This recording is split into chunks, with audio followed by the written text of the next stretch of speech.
De quoi s'agit-il? Je doute qu'il s'agisse vraiment de badminton. Ne trouvez-vous pas que Mr. Elton est bien assorti à Harriet Smith? Non, Emma, vous faites fausse route. Voyez-vous, vous êtes bien un homme, incapable de palper la subtilité d'un tel rapprochement. Peut-être bien, mais je sais de source sûre quelque chose que vous ignorez. Ça m'est égal. Ne faites pas mine de ne pas vous intéresser à ce que je dis. Je vous connais trop bien, Emma, et je sais que quand j'ai éveillé votre intérêt, vous ne pouvez rien me dissimuler. Vous croyez? Je me rends. Dites-moi ce que vous savez, si cela mérite un quelconque intérêt. Je me suis rapproché depuis un certain temps d'un charmant fermier du nom de Robert Martin. Oui, mais encore? Je suis sûr que votre petite protégée se verra remettre une lettre contenant une demande en mariage. Là, vous m'intriguez, mon cher Mr. Knightley. Depuis qu'ils se sont rencontrés durant l'été, il en est si fou qu'il désire faire de Harriet Smith sa tendre épouse. Mr. Martin devrait se demander pourquoi Harriet voudrait de lui pour tendre époux. Pourquoi? Mais cela paraît évident. Il est un homme de droiture, sans la moindre arrogance, et sa seule prétention est de vouloir se placer comme le meilleur agriculteur du comté. Et j'ajouterais que sa famille est des plus honorables. Il est un bon fils et un frère des plus appréciés. Son courage ne fait aucun doute, car il a su redresser l'affaire de son père défunt malgré sa jeunesse. C'est en m'énumérant tout cela que j'ai songé à l'encourager dans son inclination. Je lui ai aussitôt parlé de la belle Harriet et du mérite qu'elle aura de se savoir chérie par un homme aussi intègre et dévoué à sa famille. Notre entrevue se termina sur une missive que je l'aidai à rédiger. C'était avant-hier et je pensais qu'il lui avait déjà fait sa demande, mais à vrai dire, j'ai observé Harriet tout à l'heure et je n'ai vu la moindre trace ou émoi qu'aurait pu soulever une telle nouvelle. Vous ne vouliez quand même pas qu'elle affiche une béatitude sur son visage? Harriet sait qu'une telle demande serait une aubaine pour une fille sans origine. Aubaine? Quelle cure! Il doit penser qu'il est bien trop digne pour qu'elle refuse sa demande. Elle l'aurait refusé? Et pourquoi ne l'aurait-elle pas refusé? Vous les hommes, vous devez vous croire bien trop important pour qu'une jeune fille refuse le grand privilège que vous lui accordez en acceptant d'être épouse. Eh bien, sachez-le, Mr. Knightley, une femme se doit de refuser toute demande si elle a le moindre doute sur ses sentiments. Cette fille est bien plus stupide que je ne le pensais. Pensez ce que vous voulez. Pour ma part, Harriet a fait preuve de discernement. Pourquoi aurait-elle dû épouser le premier venu? Parce qu'elle est sans naissance. Êtes-vous certaine de ce que vous avancez? J'ai lu la missive et j'ai aidé Harriet à rédiger la réponse. J'avais bien constaté que Mr. Martin avait dû se faire aider, mais j'étais loin d'imaginer que c'était par vous.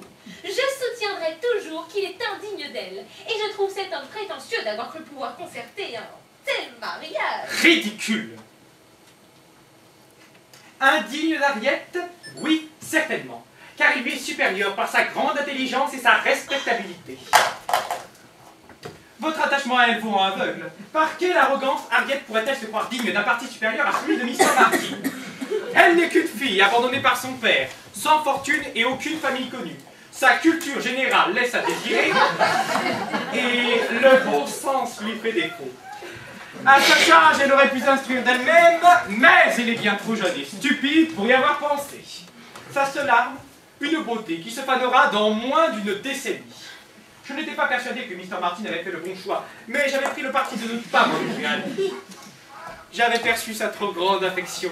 On ne raisonne jamais un homme amoureux. Cette union comportait plus d'avantages pour cette jeune fille que pour lui. J'étais certain que vous approuveriez cette union. C'est donc naturellement que je me suis entremis dans les affaires de cœur de Mr. Martin. Vous auriez dû vous en abstenir. En dépit des qualités de Mr. Martin, il n'est qu'un fermier, socialement inférieur à mon ami. Ce serait une décadence que de les voir unis. Une décadence de se voir unis à un fermier honorable? Avant de vous fréquenter, cela ne la gênait nullement d'être immergée dans un milieu moins bourgeois. Vous êtes fautif de l'avoir rendue vaniteuse au point de croire qu'elle mérite mieux que Mr. Martin, alors que c'est lui qui mériterait une femme moins imbue de sa personne. Vous en avez fait une bourgeoise de la pire espèce. Vous êtes injuste avec Harriet. Votre dédain vous égare. C'est une jeune fille pleine de modestie et moins influençable que vous semblez le croire. Elle possède maintes qualités. À vous entendre, je jurerais qu'il vaudrait mieux que vous soyez dépourvu d'intelligence que d'encourir d'utiliser celle-ci à mauvais escient. Quand vous serez plus enclin à la regarder vraiment, vous pourrez vous apercevoir que sa beauté et son charme valent toutes les cultures du monde.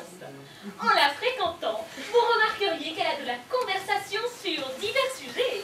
Je serais heureuse qu'une telle jeune fille s'intéresse à vous. Emma, j'ai toujours pensé que votre amitié était nuisible, mais je m'aperçois que vous lui faites grand tort. Vous allez la rendre si acerbe que tout finira par lui sembler dû. Votre influence sur son esprit va la mener au désastre. Les hommes intelligents sont ravis de contempler la beauté, mais ils ne l'épousent point si l'intérieur est dépourvu d'intelligence. Ils ne font que s'en amuser. Et ceux qui estiment leur noblesse acquise ne s'encombrent point d'une femme sans provenance. Ne la condamnez pas à errer dans les méandres de la vanité. Soyez en mesure d'être son ami et non son despote. Nos avis divergents, nous allons nous arrêter là, Mr. Knightley. Je ne voudrais perdre notre amitié de toujours. Sans la moindre équivoque, elle a repoussé son prétendant. Mais... L'affaire est close.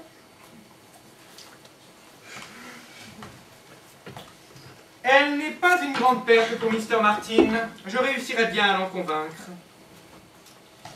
Jouer les entremetteuses est une affaire de femme et non d'enfant, Emma. Si vous songez à lui faire prendre époux en la personne de Mr. Elton, vous faites fausse route. Il ne se compromettra jamais dans un mariage sans dot.